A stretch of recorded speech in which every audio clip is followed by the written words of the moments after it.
दोस्तों पिछले 6 सेशन में पेटीएम ऊपर रहा है। अगर हम पिछले 7 सेशन की बात करें, मतलब कि 7 आउट ऑफ 6, ऐसा क्या हुआ पेटीएम में कि 6 दिन उन्होंने most of the day upper circuit लगाई है, जो अभी की 5% की है। तो अभी जो नीचे का जो हमारा भाव था पेटीएम का 320 रुपये, 319 रुपये, वहाँ से जाके अभी कुछ 400 रुपये के 428 रुपये के पास पहुँच गया है। तो क्या ये अभी शेयर लेने के लायक है? क्या उसमें तेज़ी की ये शुरुआत हो गई है? क्या अभी वो फिर जो अपना पुराना जो उसका स्टॉक का प्राइस था वहाँ पर जाएगा? क्या अभी लेने से पैसे बनेंगे, जल्दी से पैसे बन जाएंगे? इन सारी चीज़ों पर बात करेंगे, लेकिन पहले हम फंडामेंटल्स की बात करते हैं कि पेटीएम में पहले आज हुआ क्या, क्यों ये हमें देखने को मिला है सर्ज, और फिर बाकी हम पेटीएम की थोड़ी सी फंडामेंटल और थोड़ी सी पेमेंट सेक्टर की भी बात करेंगे। तो आइए शुरू करते हैं। दोस्तों पेटीएम पिछले 7 सेशन में से 6 सेशन अप रहा है, मतलब 320 रुपये से लेके 428 रुपये तक अभी बंद आया है। तो क्या ये एक अच्छी शुरुआत है? हो सकती है। इसके रीज़न पहले जानते हैं कि ऐसा हो क्यों रहा है। रीज़न ये है कि आरबीआई बैंक है, गिरा था तो भी आरबीआई की ही वजह थी कि आरबीआई ने कुछ रिस्ट्रिक्शंस जो रेगुलेशंस के होते हैं वो इन पर लागू कर दिए थे। अब उन पर बात नहीं करेंगे, लेकिन अभी क्या हुआ है उन पर बात करेंगे।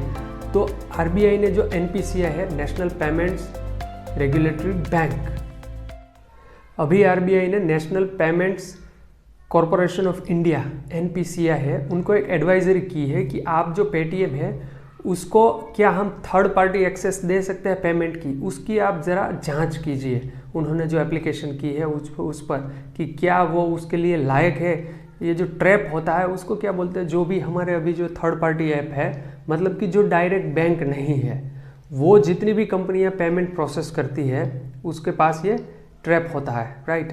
तो क्या पेटीएम को भी वो लाइसेंस हम दे सकते हैं? अगर आपको पता नहीं तो अभी क्या है, पेटीएम खुद की ही बैंक है और वही ये जो यूपीआई है उसको प्रोसेस करती है। मतलब कि जो अभी पेमेंट्स बैंक है, पेटीएम पेमेंट्स बैंक, उसके थ्रू ये सारा पेमेंट जो है, क्योंकि वो एक अकाउंट होता है, समझो आप जो पैसे ट्रांसफ़र करते हैं तो वो पैसा किसी ना किसी बैंक के अकाउंट में होल्ड होता है। पेटीएम क्योंकि एक वॉलेट है, वो कोई बैंक नहीं है, तो वो पैसे होल्ड नहीं कर सकती, राइट।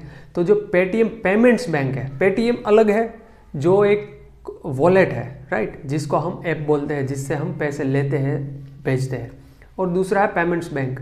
तो जो पेमेंट्स बैंक है उसके अकाउंट में आप जो भी पैसे अपने पेटीएम के वॉलेट में है वो पैसे होल्ड होते हैं, और जब आप किसी को भेजते हैं वो पैसे, तो वो पेटीएम के जो पेमेंट्स बैंक है वहाँ से वो फिर उस पर्सन को ट्रांसफ़र होता है। तो अभी तक क्या है कि उसका खुद का ये पेमेंट बैंक था, तो जो पेटीएम का एट द पेटीएम हैंडल होता है, उसके जितने भी पैसे हैं वो वॉलेट के, वो पेटीएम पेमेंट्स बैंक में रहते थे। और जो दूसरा होता है उनके पास बैंक नहीं होती खुद की। समझो फॉर एग्जांपल गूगल है, राइट, तो गूगल का क्यों खुद का एक बैंक नहीं है, वो सिर्फ एक ट्रैप है, मतलब कि थर्ड पार्टी सर्विस प्रोवाइडर है। तो वो जो बैंक आइडेंटिफाई करता है वो फिर एनपीसीआई को बताता है कि ये बैंक है जिसके साथ हम काम कर रहे हैं, तो हमारे जितने भी वॉलेट्स में मनी होंगे वो इस बैंक अकाउंट में होल्ड रहेंगे। तो एक बार वो उसको अप्रूव कर देते हैं तो फिर आप उस बैंक के साथ काम कर सकते हैं। तो वो आपको आइडेंटिफाई करने पड़ते हैं और फिर आपको आगे इसकी अप्रूवल लेनी पड़ती है और फिर आप काम कर सकते हैं। तो अभी क्योंकि पेटीएम अभी तो खुद था बैंक, इसके पास खुद का, तो वो होल्ड कर सकती थी मनी, लेकिन अभी क्योंकि वो एक यूपीआई की तरह काम करना चाहता है, लेकिन क्योंकि उसका बैंक का जो लाइसेंस है वो अभी स्टॉप कर दिया है आरबीआई ने, तो वो एज अ बैंक काम नहीं कर सकते, तो वो किसी की नई डिपॉजिट नहीं ले सकते एज अ पेमेंट बैंक। तो क्योंकि अगर आप अपने वॉलेट में पैसे डालेंगे तो उसको नई डिपॉजिट लेनी पड़ेगी। तो अगर उसे एज अ यूपीआई काम करना है तो उसे अब दूसरी बैंक आइडेंटिफाई करनी पड़ेगी।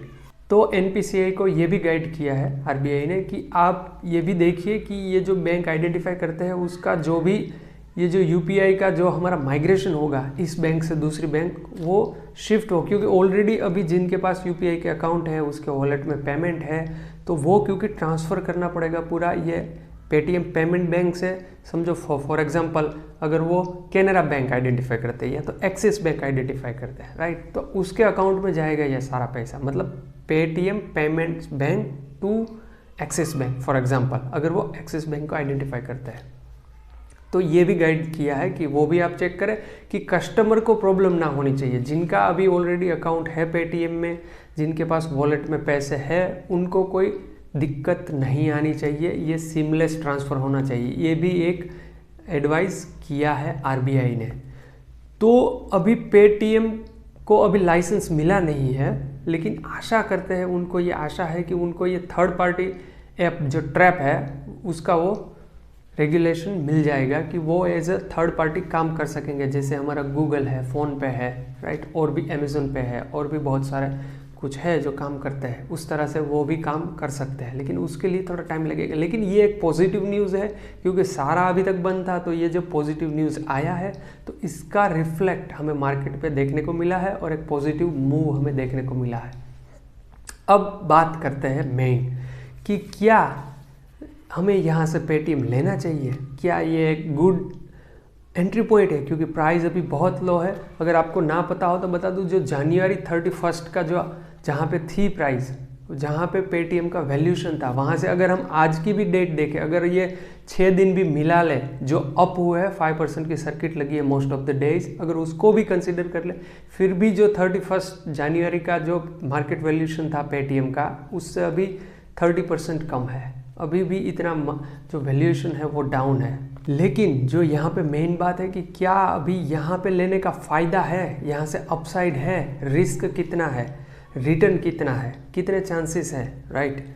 तो अगर हम बात करेंगे कि पेमेंट्स बैंक की, तो जो अभी पेटीएम की जो वैल्यूएशन है मार्केट की, उसका जो सेक्टर है ये जो पेमेंट्स का, तो अगर उसकी देखा जाए तो इससे अच्छा ऑप्शन मार्केट में अवेलेबल है at good valuation, at good price point, right. अगर एक आप एनालिस्ट की दृष्टि से देखोगे तो गुड वैल्यूएशन और गुड प्राइस पॉइंट पे आपको दूसरी कंपनी मार्केट में मिल रही है, तो आप ये क्यों खरीदेंगे। एक तो पहला रीज़न ये हो गया। अगर ये मार्केट में लीडर है तो बात अलग है, लेकिन ये क्योंकि लीडर भी नहीं है पेमेंट्स में, क्योंकि और लीडर है, ये कोई लीडर नहीं है, तो ये भी एक दूसरा रीज़न है आप क्यों खरीदेंगे ऐसी कंपनी। और जो तीसरा रीज़न है कि समझो फॉर एग्जांपल कि अभी इनका जो इश्यू है वो सॉर्ट आउट हो जाता है, फिर भी आने वाले टाइम में बहुत सारे चैलेंजेस आएंगे इसकी वजह से, क्योंकि अभी जो ये पूरा मार्केट में गड़बड़ हुई है उसके हिसाब से आगे बहुत चैलेंजेस है और इनको रिकवर करना कंपनी के लिए इतना आसान नहीं रहेगा। तो यहाँ से फुल ऑफ चैलेंजेस है। अगर इनको जो पुराना भाव था वहाँ पर भी जाना होगा तो अभी बहुत चैलेंजेस है कंपनी के पास और इतना आसान नहीं रहने वाला है। तो आपके लिए ये देखना होगा कि अगर आप ऐसी कंपनी में इन्वेस्ट करेंगे जहां पर आगे जाके बहुत सारी चैलेंजेस है ग्रोथ करने के लिए, इसकी बजाय आप क्यों ना कोई और कंपनी में आप इन्वेस्ट करें जहां पे वैल्यूएशन अच्छा है, प्राइस भी अच्छा है, चांसेस है और आगे जाके इतनी चैलेंजेस नहीं है कि मार्केट में कंपनी अच्छी तरीके से फ्लुएंटली फ्लो कर सके, ग्रो कर सके मार्केट में। तो ये एक वाइज डिसीजन रहेगा as a retail investor. Paytm में दोस्तों आपको पता हो तो गोल्डमैन शेयर्स का भी एक हिस्सा है, और जब ये गिरा था तो उन्होंने कुछ बाइंग भी की थी, लेकिन उन्होंने भी जो उसका टारगेट कुछ 840 के आसपास दिया था वहाँ से घटा के 450 कर दिया है। उसका रीज़न उन्होंने ये बताया है कि अभी जो मार्केट में अनसर्टेनिटी है और जो रेगुलेशन इश्यू है इसकी वजह से अभी लग नहीं रहा है कि ये 850 होगा। देखो, आपको समझने की बात यह है कि कोई भी शेयर ले ले, चाहे गोल्डमैन सैश हो या फ्रैंकलिन टेम्पल्टन हो या और कोई भी चाहे आ जाए, टाटा हो या जैक मा हो, कितने भी बड़े बड़े नाम आ जाए, अगर कंपनी फंडामेंटली गुड नहीं है, मैनेजमेंट गुड नहीं है, बिजनेस मॉडल राइट नहीं है, कंपनी लंबे टाइम में ग्रोथ नहीं कर सकती। मैंने पहले दिन से, मैं जो लोग मुझे जानते हैं उनको मैं बोल रहा हूँ, उनको पता है, लेकिन आप भी जब से मैं ये वीडियो बना रहा हूँ तब से भी बोल रहा हूँ और आज भी वही चीज़ बोल रहा हूँ कि अगर ये चीज़ अच्छी नहीं है तो चाहे गोल्डमैन सैश ही क्यों ना हो, मेरे पास इतना एनालिसिस नहीं है, इतनी जानकारी नहीं है जितनी गोल्डमैन सैश के पास है, जितनी टाटा ग्रुप के पास है या तो जितनी जैक मा के पास है, लेकिन फिर भी मैं उसको ओवरराइड क्यों करता हूँ, क्योंकि मैंने जो मार्केट में अब तक जो कॉन्फिडेंस गेन किया है, जो अपने एक्सपीरियंस से, उसके ऊपर से जो कॉमन सेंस है उसके ऊपर से मैं इतना बता सकता हूँ कि चाहे कोई भी बड़ा नाम इसमें इन्वेस्ट कर रहा हो, जो चांसेस होते हैं कंपनी के सक्सेस होने के, मैं ये नहीं बोल रहा हूँ कि 100% नहीं ही हो सकती, हम यहाँ पे बात कर रहे हैं प्रोबेबिलिटी। देखो मैं आज आपको एक बहुत अच्छा एक कंसेप्ट की बात करता हूँ, द कंसेप्ट ऑफ प्रोबेबिलिटी। जो मार्केट में हम लोग ट्रेड करते हैं ना, राइट, जहाँ तक ट्रेडिंग की बात है, तो this is pure we are in business of probability. हमको 100% कुछ नहीं पता है। समझो आज मैं अगर रिलायंस पे भी बेट करता हूँ तो मुझे ये 100% मैं नहीं बोल सकता कि रिलायंस पे मुझे 2 साल में 5 साल में 100% पैसा मिलेगा। We are betting on a probability, क्योंकि हमने जो ग्रोथ देखा है, जो ट्रेंड देखा है, जो बिजनेस मॉडल है, जो मार्केट है ओवरऑल, जो हम फ्यूचर देख रहे हैं उसके ऊपर से, राइट, और जो मैनेजमेंट है उसका जो पास्ट का रिकॉर्ड है उसके ऊपर से हम जो फ्यूचर का अनुमान कर रहे हैं, दैट इज़ कॉल्ड प्रोबेबिलिटी। कि हम बोल सकते हैं कि ये कंपनी आगे जाके अच्छा करेगी, मतलब कि अच्छा कर सकती है, करेगी ही ऐसा नहीं, करेगी मतलब अच्छा कर सकती है।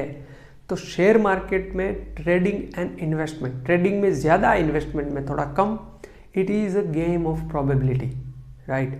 तो ये जो प्रोबेबिलिटी है, जब मैं बोलता हूँ पेटीएम, तो यहाँ पे जो प्रोबेबिलिटी है वो बहुत कम है। हो सकता है ये फिर से वापस जितना भाव था वो गेन कर ले, इससे भी आगे चला जाए, 2 गुना 3 गुना हो सकता है स्टॉक, मना तो कभी कर ही नहीं सकते। क्रिकेट में जैसे बोलते हैं ना कि लास्ट बॉल तक आप नहीं बोल सकते कि ये गेम जीती गई है या हारी गई है, जब तक कि लास्ट बॉल फेंका ना जाए। सेम चीज़ मार्केट में भी यही है, we can not say anything 100%, लेकिन this is a probability because we are in a game of probability. तो यहाँ पे हमें ये देखना है कि चांसेस कहाँ पे ज़्यादा है हमारे सक्सेस होने का, तो हम वहाँ पे अपना इन्वेस्ट करेंगे, वहाँ पे हम रिस्क लेंगे, right. That is called taking wise risk. हम देख के रिस्क लेते हैं, ऐसे ही रिस्क नहीं लेते, राइट। तो हमें ये देखना होता है और यही पेटीएम में है। तो पेटीएम में अभी के लिए दोस्तों आपकी वर्थ नहीं है, ये जो हम रिस्क ले रहे हैं वो वर्थ नहीं है, क्योंकि इतना ग्रोथ हमें फ्यूचर में आगे दिख नहीं रहा है। अब देखते हैं आगे क्या होता है, वो फिर आगे की बात है, लेकिन अभी के लिए इतना ही। आपके जो भी कोई सुझाव है या आपकी कोई कमेंट है तो हमें कमेंट में ज़रूर बताइए। वीडियो देखने के लिए बहुत बहुत धन्यवाद। शुभ रात्रि।